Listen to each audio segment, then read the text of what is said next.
don't know how much this is going to be in the way.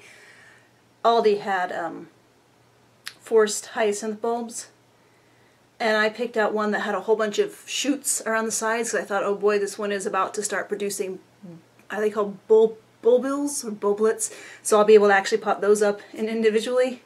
The thing is, it made the whole whole shebang kind of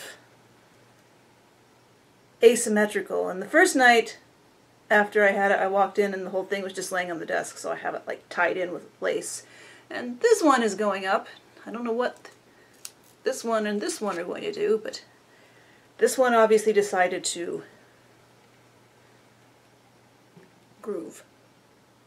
Anyway, alright, little odds and ends since last week. Last week when I was sewing at some point, I thought I heard the foot control popping again. So instead of opening it up again and re-tightening the wires connections again, I jumped onto the website I like to order sewing supplies from, and they had the electronic foot controls back in stock again, which they hadn't had them in stock last time I heard the popping, so I was waiting until they were in stock, and I ordered it and I got it and I put it back on like Monday. So the foot control is a different configuration than the other one. I hadn't realized how much I'd gotten used to my old foot control. You know, most foot controls are angles and you press on them like this. The foot control that had originally been on this machine was, I'm not even sure I can explain it, more like this, and you stepped on this edge. So I would wrap my toes around it and kind of crimp my toes down, flex my toes to get the sewing machine to go at a low speed. But the thing is about those old non-electronic sewing machine control feet, the slower you go, the hotter they get. So with the electronic foot control that it has now, it should be safe. So that was one thing I did. I sewed some curtains.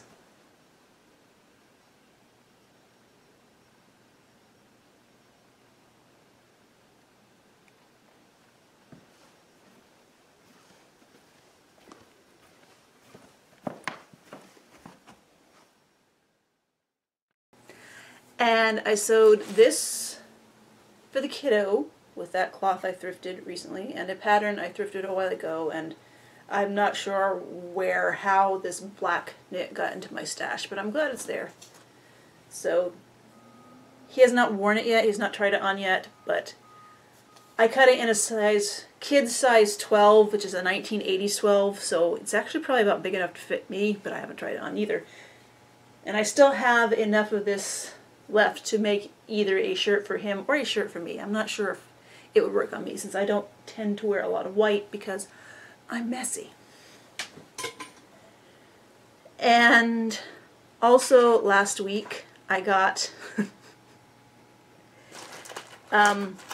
from Queen of Squids, I got a whole bunch of unmatched doll shoes. She collected these throughout years of thrifting, and she's prepare to move, so she's been divesting doll stuff to anybody who even kind of, I won't say looks at her direction too long. They talk about trades and they think they're getting one thing and they get the box with a whole bunch of things. She knows that I have too much stuff, so she didn't include any surprises, which I'm thankful for because I have so much stuff, but I have all these, and I added my small assortment of unmatched shoes to it. I did get a match, what is this, from some of the stuff that James sent. So I have these Ken shoes matched now. But other than this, I'm probably going to keep most of these just in case I find their match eventually, but a lot of them also I might finally make some Barbie shoe jewelry, which I know is a thing that people have been making for years. It's not something that I came up with, but there's more than enough of this to even just take old Barbie pumps like this punch a hole in the back and put a jump ring in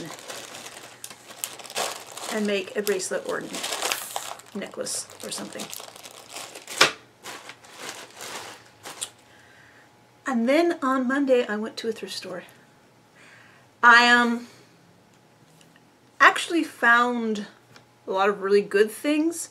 So good that almost all of them went onto eBay yesterday. But one thing that well, doll things. They also had a whole bunch of sewing patterns. So I limited myself to 10, so I got some sewing patterns. Some of them are for the kiddo size. Of course, most of them are for me. But thing I got that was not sewing pattern and not doll on eBay was, removed her head. This Ever After High Nina Thumbelina. I'm not exactly sure what her name is. I just don't care. I picked her out because for Ever After High, this is a darker skin tone. They had several other Ever After Highs in the pale skin tones. I thought about getting them, but I ended up eventually leaving them behind. I might go back tomorrow and see what's left, though. So I picked this out for the darker skin tone. I do think she's cute. It's just her head full of glue.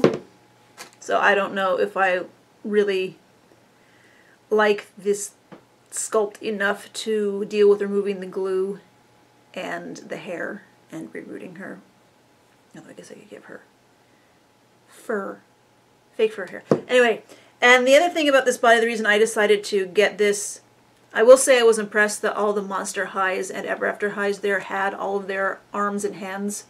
So that's part of the reason I was tempted to buy the other Ever After High bodies, even though I didn't like them as much. It's just because I felt like it was my job to save their arms and hands, but I don't need to save every doll out there. Anyway, but the reason I decided to save this one is because something chewed on her foot.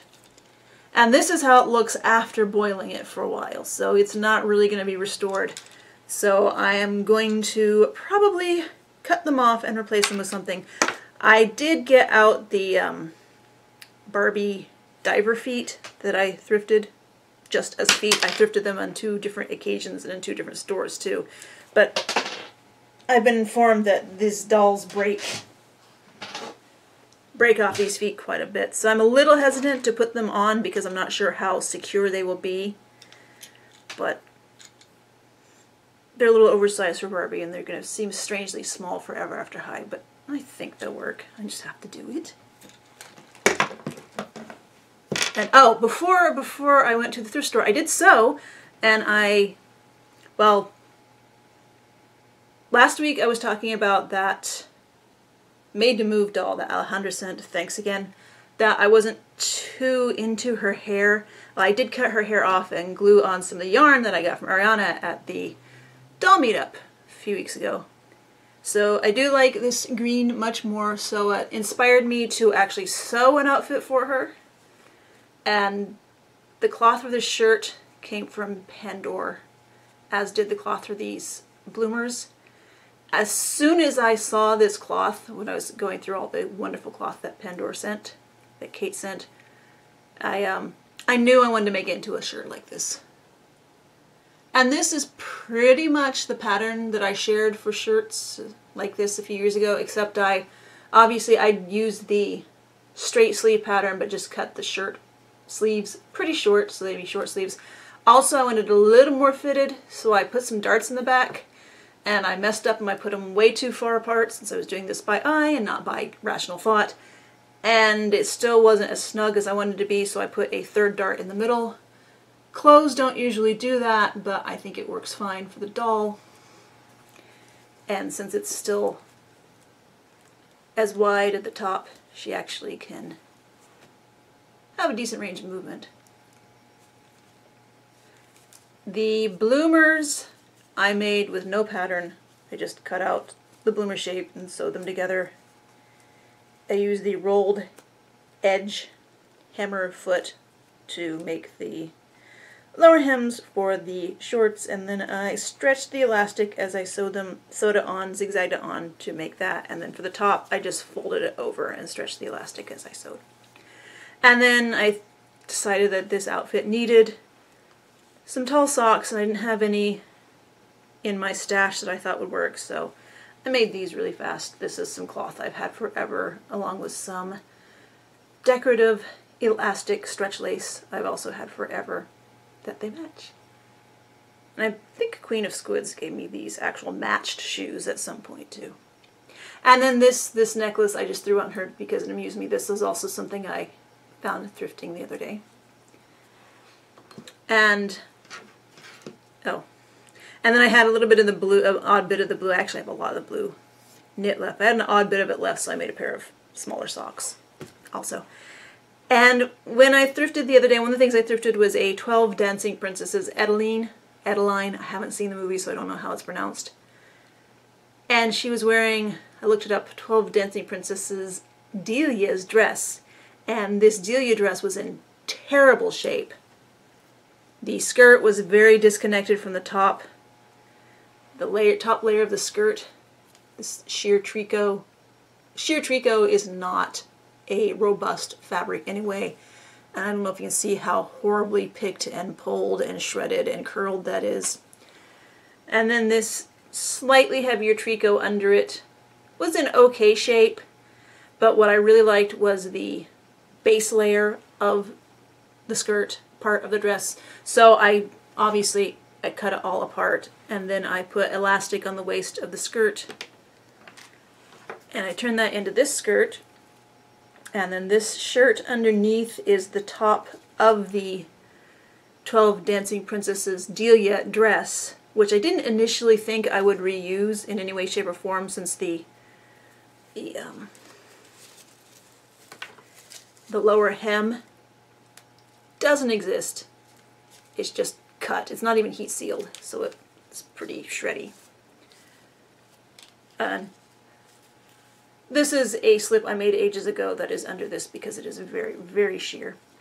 But I also thrifted just this 1994 Cut and Style Barbie vest, which I remember when the Cut and Style Barbies came out in '94, I thought they were so cool, and I bought all of them, and I kept them in boxes, and then a couple years passed and I decided that vests were so early 90s and I didn't like them anymore, so I deboxed them and I think I donated them all. But I did, they also had these chokers, and I still have the little choker pieces somewhere, so I'm tempted to get one of those choker pieces out and put it on a little bit of maybe some iridescent ribbon of some sort to make a necklace for her.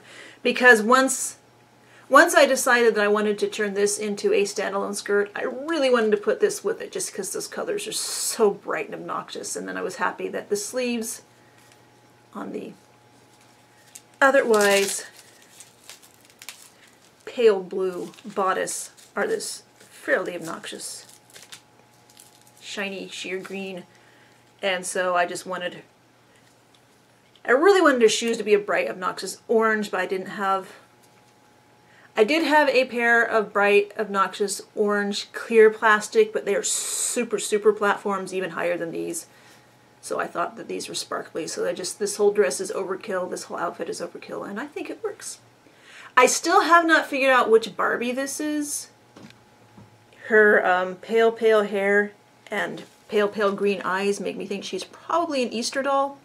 This is not how her hair originally looked. I curled it, and the dark, dark eye makeup at the top is also my own paint addition. I'm really thinking of giving her some rooted eyelashes too, just because this is apparently a very over-the-top Barbie.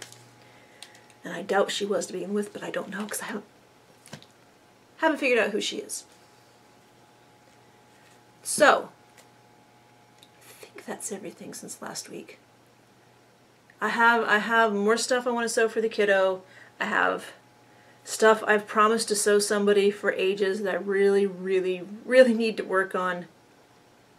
And as usual, I can't promise doll stuff, but getting this done and sewing this, and even just the little bit of sewing done for this dress, were nice, quick projects that I need to do more of. And I need to clean this room. But I won't do that on camera. Thanks for watching.